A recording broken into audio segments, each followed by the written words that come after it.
नमस्कार विद्यार्थी मित्रांनो, आज आपण मेथड्स ऑफ कॅपिटल अकाउंट हा पार्ट अभ्यासणार आहे. आता कॅपिटल मेंटेन करण्याच्या दोन पद्धती आहेत, फिक्स्ड कॅपिटल मेथड आणि फ्लक्च्युएटिंग कॅपिटल मेथड. आता कॅपिटल म्हणजे काय, तर बिझनेसचा जो काही मालक असेल त्यानं व्यवसायामध्ये पैसा आणला किंवा एखाद्या प्रकारची वस्तू आणली तर त्याला बिझनेसच्या शब्दामध्ये कॅपिटल असा शब्द वापरला जातो. मग हे कॅपिटल दोन प्रकारे बिझनेसमध्ये मेंटेन केलं जाऊ शकतं. एक म्हणजे फिक्स्ड कॅपिटल मेथड आणि दुसरं म्हणजे फ्लक्च्युएटिंग कॅपिटल मेथड. जर बिझनेसमध्ये फिक्स्ड कॅपिटल मेथडचा अवलंब केला असेल तर तेव्हा दोन अकाउंट्स बिझनेसमध्ये ओपन करावी लागतात. एक म्हणजे कॅपिटल अकाउंट आणि दुसरा म्हणजे करंट अकाउंट. म्हणजे कोणतीही ॲडजस्टमेंट ही कॅपिटल अकाउंटवरती करायची नाही. कॅपिटलची अमाऊंट ही नेहमी फिक्स राहणार आणि बदल कशात होत जाणार तर ते करंट अकाउंटमध्ये. नेट प्रॉफिट ॲड केला, ड्रॉइंग लेस केले, हे सगळे कुठं करायचं तर करंट अकाउंटमध्ये. कॅपिटलची अमाऊंट काय राहणार आपली फिक्स राहणार, म्हणून त्या मेथडला नाव काय दिलं जातं फिक्स्ड कॅपिटल मेथड. आणि दुसरे आहे फ्लक्च्युएटिंग कॅपिटल मेथड. फ्लक्च्युएट म्हणजे बदल, म्हणजे सगळं तिथं काही करंट अकाउंट नसतो. फ्लक्च्युएटिंग कॅपिटलमध्ये फक्त एकच कॅपिटल अकाउंट हा मेंटेन केला जातो. त्याच्यात सगळे ॲडचे आयटम, सगळे लेसचे आयटम हे कॅपिटल अकाउंटमध्येच ॲड केले जातात आणि त्यातून लेस केले जातात, म्हणून त्याला फ्लक्च्युएटिंग कॅपिटल मेथड म्हणतात. कॅपिटलची अमाऊंट नेहमी वाढत असते आणि कमी होत असते. आता इथं काय इन्फॉर्मेशन दिले बघा.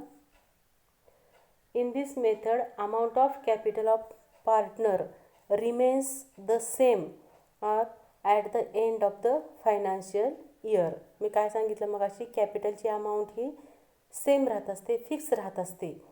There is no addition or subtraction from capital during the year. कोणतीही अमाऊंट ॲड केली जात नाही किंवा कोणतीही अमाऊंट ही कॅपिटलमधून लेस केली जात नाही. When this method is adopted partners open a new account in the name of partners current account. म्हणजे जेव्हा फिक्स्ड कॅपिटल मेथड अवलंबली जाते तेव्हा करंट अकाउंट हा एक दुसरा अकाउंट ओपन केला जातो. अँड ऑल द रिलेटेड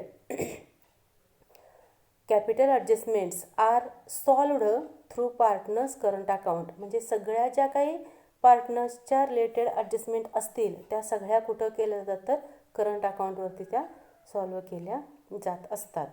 आता फॉर एक्झाम्पल काय दिले, drawings, interest on drawing, interest on capital, partner salary, commission, brokerage, share of profit and loss are recorded in current account. आणि इथं आपल्याला लेजर दाखवलेलं आहे. तर या लेजरमध्ये हेडिंग आहे आपलं पार्टनर्स कॅपिटल अकाउंट. एक्स आणि वाय हे दोन पार्टनर आहेत. क्रेडिट साईडला बाय बॅलन्स ब्रॉड डाऊन दिसतोय. हा बॅलन्स कुठला घ्यायचा आपण, तर जो ट्रायल बॅलन्समध्ये आपल्याला कॅपिटलचा बॅलन्स दिलेला असतो तो बॅलन्स दोघांच्या कॉलममध्ये लिहून घ्यायचा. त्यानंतर बाय कॅश ऑर बँक, म्हणजे चालू वर्षामध्ये जर ॲडिशनल कॅपिटल आणलं तर ते कॅश ऑर बँकमध्ये येत असतं, पण शक्यतो फायनल अकाउंटमध्ये ही ॲडजस्टमेंट आपल्याला दिली जात नाही. त्यानंतर बाय असेट्स म्हणले, म्हणजे एखादी असेट पार्टनरनं व्यवसायामध्ये कॅपिटल म्हणून आणली तर ती बाय असेट्स म्हणून घेतली जाते. आणि शेवटी त्यानंतर अकाउंट क्लोज करतात. डेबिटला एकही आयटमचं पोस्टिंग नाही, कारण ही कोणती मेथड आहे तर फिक्स्ड कॅपिटल मेथड आहे. त्यामुळे त्याच्यात अमाऊंटमध्ये चेंज होणार नाही, कोणताही आयटम ॲडजस्टमेंटचा ॲडलेस होणार नाही. मग क्रेडिट साईडची टोटल जास्त येणार ते आपण डेबिटला मांडणार आणि डेबिट साईडला बॅलन्स येणार त्याला टू बॅलन्स कॅरीड डाऊन म्हणणार आणि तो बॅलन्स इकडं ब्रॉड डाऊन म्हणून घेतला जातो. आता हे लेजर स्वरूपात. आणि जर लेजर नसेल आपल्याला ओपन करायचं तर डायरेक्ट आपण लायबिलिटी साईडला पार्टनर्स कॅपिटल अकाउंट असं हेडिंग टाकू शकतो आणि जी कॅपिटलची अमाऊंट आहे ती आपण त्या ठिकाणी नोंदवू शकतो. त्यानंतर आता partners current account. Wien fixed capital method is adopted by the partnership firm. जर फर्मनं फिक्स्ड कॅपिटल मेथड वापरली, a new separate account is open, that is partners current account. दुसरा एक अकाउंट ओपन केला जातो तो म्हणजे कोणता तर पार्टनर्स करंट अकाउंट. आणि या अकाउंटमध्ये सगळ्या कॅपिटलशी रिलेटेड ॲडजस्टमेंट आहेत त्या सोडवले असतात. Partners current account may show debit or credit balance. कॅपिटलचा नेहमी क्रेडिट बॅलन्स असतो, पण करंट अकाउंटचा डेबिट बॅलन्स पण असू शकतो किंवा क्रेडिट बॅलन्स पण असू शकतो. आता कोणकोणते ॲडजस्टमेंट येऊ शकतात.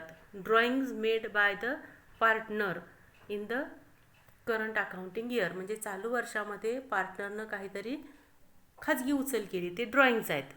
Goods or any asset taken by किंवा टेकन ओव्हर बाय पार्टनर, म्हणजे असेट किंवा गुड्स टेकन बाय पार्टनर असेल. त्यानंतर interest on partners capital, interest on drawing, salary, commission आणि प्रॉफिट किंवा लॉस या ॲडजस्टमेंट आपल्याला येऊ शकतात. तर करंट अकाउंट जसं कॅपिटल अकाउंट दोन पार्टनरचा होता, तसाच करंट अकाउंटसुद्धा आपल्याला दोन पार्टनरचाच तिथं असणार आहे. तर आता ट्रायल बॅलन्समध्ये जो बॅलन्स असतो तो डेबिट किंवा क्रेडिट असू शकतो. मग ब्रॉड डाऊन म्हणून आहे बघा, डेबिट साईडला पण टू बॅलन्स ब्रॉड डाऊन आहे आणि क्रेडिट साईडला बाय बॅलन्स ब्रॉड डाऊन आहे. ट्रायल बॅलन्सच्या डेबिटला बॅलन्स असेल तर डेबिटला ब्रॉड डाऊन म्हणून घ्यायचा आणि क्रेडिट साईडला असेल तर क्रेडिटला ब्रॉड डाऊन म्हणून घ्यायचा. आता जे ॲडचे आयटम असतात म्हणजेच interest on capital, salary, commission, profit and loss म्हणजे झालेला नेट प्रॉफिट, हे आयटम हे करंट अकाउंटच्या क्रेडिट साईडला घ्यायचे असतात, कारण त्याच्यामुळे लायबिलिटी आपली वाढलेली असते, देणं वाढलेलं असतं, त्यामुळे ते आयटम ॲड करायचे असतात. आणि डेबिट साईडला ड्रॉइंग, इंटरेस्ट ऑन ड्रॉइंग आणि नेट लॉस हे 3 आयटम करंट अकाउंटच्या डेबिट साईडला आपल्याला मेन्शन करायचे असतात. आणि शेवटी अकाउंट क्लोज करायचा आणि क्लोजिंग बॅलन्स काढायचा, डेबिटला येईल किंवा क्रेडिटला येईल. ही जर फिक्स्ड कॅपिटल मेथड असेल तर त्याचे 2 अकाउंट्स ओपन केले जातात. आता फ्लक्च्युएटिंग कॅपिटल मेथड म्हणजे इथं 2 अकाउंट मेंटेन केले जाणार नाहीत. सगळं जे काय ॲडलेस करायचं आहे ते कॅपिटल अकाउंटमध्येच ॲडलेस केलं जाणार आहे. ज्या ॲडजस्टमेंट आपण वरती करंट अकाउंटला भेटल्या त्याच ॲडजस्टमेंट आहेत. बॅलन्स घेतले बघा, डेबिटला बॅलन्स असेल किंवा क्रेडिटला असेल तो ओपनिंग बॅलन्स ब्रॉड डाऊन म्हणून घ्यायचा. त्यानंतर क्रेडिट साईडला बाय कॅश दिले म्हणजे ॲडिशनल अमाऊंट जर आणली असेल तर ती. त्यानंतर इंटरेस्ट ऑन कॅपिटल, सॅलरी आणि नेट प्रॉफिट हे बिझनेसचं देणं आहे, आपण हे आयटम ॲड करत असतो, ते आयटम कॅपिटल अकाउंटच्या क्रेडिट साईडला. आणि इकडं डेबिटला ड्रॉइंग, इंटरेस्ट ऑन ड्रॉइंग आणि नेट लॉस हे 3च आयटम फक्त इकडं आले तर येऊ शकतात, त्याच्यापेक्षा एक्स्ट्रा आयटम येणार नाही. त्यानंतर रिस्पेक्टिव्ह पार्टनर्सचा अकाउंट आपण क्लोज करायचा आणि क्लोजिंग बॅलन्स काढायचा, कॅरी डाऊन, तो खाली ब्रॉड डाऊन म्हणून घ्यायचा.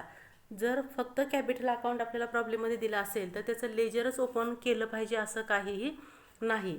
जसं आपण 11वीमध्ये ट्रीटमेंट दाखवत होतो, लायबिलिटी साईडला कॅपिटल लिहायचं, नेट प्रॉफिट असला तर ॲड करायचा, इंटरेस्ट ऑन कॅपिटल असेल तर ॲड करायचं, ड्रॉइंग असेल तर लेस करायचं, इंटरेस्ट ऑन ड्रॉइंग असेल तर लेस करायचं, असं ॲडलेसच्या स्वरूपामध्ये आपण दाखवलं तरीही चालू शकतो. पण करंट अकाउंट आला तर मात्र करंट अकाउंटचं लेजरच ओपन करून दाखवायचं, कारण करंट अकाउंटचा डेबिट बॅलन्स पण येऊ शकतो आणि क्रेडिट बॅलन्स पण येऊ शकतो, म्हणून करंट अकाउंटचा कंपल्सरी लेजर आपण ओपन करायचं आहे.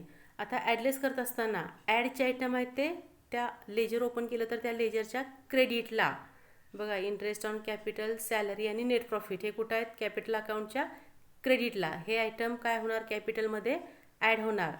अजून एकदा सांगते मी, net profit, interest on capital, salary, commission to partner हे आयटम क्रेडिटला घ्यायचे, कारण ते लायबिलिटीला ॲड होत आहेत. आणि लेस होणारे आयटम कोणते, तर ड्रॉइंग, इंटरेस्ट ऑन ड्रॉइंग आणि नेट लॉस हे 3 आयटम लेसचे असतात, ते अकाउंटच्या डेबिट साईडला. डेबिटला 3च item, drawing, interest on drawing आणि नेट लॉस. क्रेडिटला net profit, interest on capital, salary or commission to partner असं क्रेडिटला येणार आहे. तर काही पुस्तकामध्ये खाली तुम्हाला एक्झाम्पल सॉल्व करून दिलेले आहेत, पण त्याचा काय एवढा आपल्याला विचार करायचा नाही.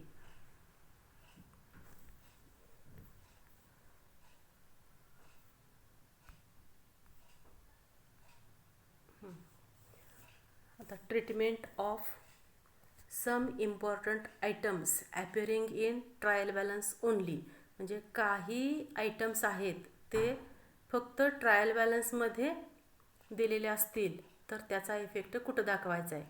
1 नंबरला काय म्हणलं आहे, एनी आउटस्टँडिंग एक्सपेन्सेस. आउटस्टँडिंग म्हणजे काय, चालू वर्षाचा खर्च आहे पण दिलेला नाही, तर त्याचा इफेक्ट कुठं घ्यायचा, लायबिलिटीला, कारण लायबिलिटी साईड म्हणजे पण आपली काय आहे, देणं बाजू आहे, म्हणून त्याचा इफेक्ट बॅलन्स शीटच्या लायबिलिटीला करायचा. ट्रायल बॅलन्समध्ये आउटस्टँडिंग खर्च आला, एक्सपेन्सेस म्हणजे तिथं नाव येणार, सॅलरी, वेजेस, रेंट असा कोणताही खर्च जर असेल तर त्याचा इफेक्ट लायबिलिटीला करायचा. त्यानंतर any prepaid expenses, prepaid rent असेल म्हणजे ॲडव्हान्समध्ये रेंट दिलेला आहे तर त्या व्यक्तीकडनं आपल्याला तेवढे पैसे मिळणार असतात, यायचे असतात. येणं असतं, येणं म्हणजे आपली असेट साईड, म्हणून त्याचा इफेक्ट एकाच ठिकाणी होणार तो म्हणजे असेटला. त्यानंतर एनी आउटस्टँडिंग इन्कम, एखादं उत्पन्न चालू वर्षात आपलं आहे उत्पन्न ते पण अजून पैसे मिळालेले नाहीत, त्या व्यक्तींच्याकडून पैसे मिळणार आहेत, येणं आहे, म्हणून बॅलन्स शीटच्या असेट साईडला त्याचा इफेक्ट होणार आहे. त्यानंतर दिला आयटम 4 नंबरला इन्कम रिसिव्ड इन ॲडव्हान्स, म्हणजे ॲडव्हान्समध्ये उत्पन्न मिळालं आहे, ते चालू वर्षाचं इन्कम नाही, मग 31 मार्च रोजी आपण त्या व्यक्तीला तेवढी रक्कम देणं लागत असतो, म्हणून त्याचा इफेक्ट कुठं घेणार बॅलन्स शीटच्या लायबिलिटी साईडला. त्यानंतर 5 नंबर डेप्रिसिएशन, आपल्याला डेप्रिसिएशन नेहमी ॲडजस्टमेंट असते, आपण 2 इफेक्ट करत असतो, पण डेप्रिसिएशन हा आयटम जर आपल्याला ट्रायल बॅलन्सला दिला तर त्याचा एकच इफेक्ट होणार आहे, तो कुठं तर debit side of profit and loss account, profit loss अकाउंटच्या डेबिट साईडला डेप्रिसिएशन लिहायचं.